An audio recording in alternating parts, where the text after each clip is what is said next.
Yes, I'll be quick. I wanted to, we were doing a hearing, Senator Blunt and myself, over in rules on oversight of the libraries, which went quite well. But this is a really important hearing, and I wish I could be there in person. And it couldn't be happening on a more important day in terms of us attempting to move forward and pledging to continue to move forward on voting legislation. I want to thank you, Chair Blumenthal, for holding the hearing. And I also want to thank Ben Ray Lujan for his leadership. I am the chair of the Rules Committee, and we want to pass all these bills. And I want to make sure to participate today and express my strong support for the John Lewis Voting Rights Advancement Act and the inclusion of the Native American Voting Rights Act, which, as I mentioned, Senator Lujan is leading.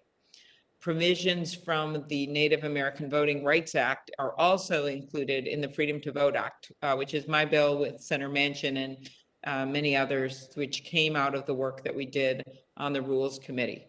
So all of that process aside, what is this really about? And your witnesses know it well. This is about the salvation of our democracy, and we should not stop fighting until we protect the sacred right to vote.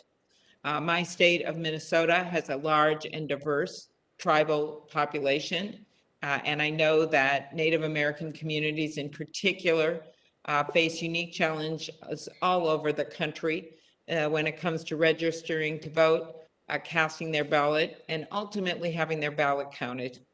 In the lead up to the election last year, tribal leaders across the country expressed concern that their communities were being left behind in the face of significant obstacles to their voting. Some Native American voters had to drive up to 280 miles one way just to cast their ballot, just to exercise their constitutional right to vote. Others saw widespread closures of polling locations on tribal lands, and many experienced issues receiving their mail-in ballots because Native American homes on tribal lands often do not have, I'm sure you've discussed this, traditional residential mailing addresses.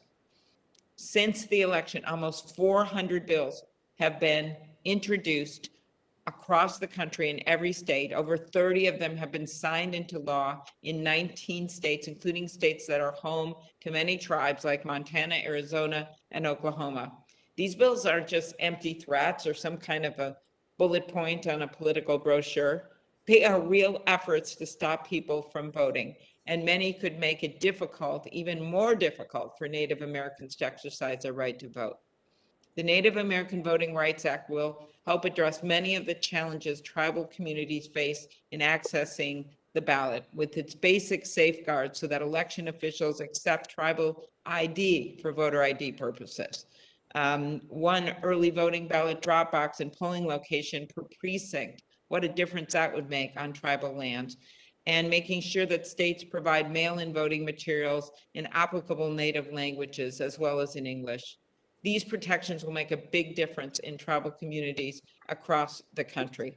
As Congressman Lewis once said, your vote is precious, almost sacred. It is the most powerful nonviolent tool we have to create a more perfect union. So let's do this. Let's create a more perfect union. And we know that to do that, our democracy must work for all citizens who can participate. This hearing is an important step forward in making that happen. Thank you very much, Chairman Blumenthal.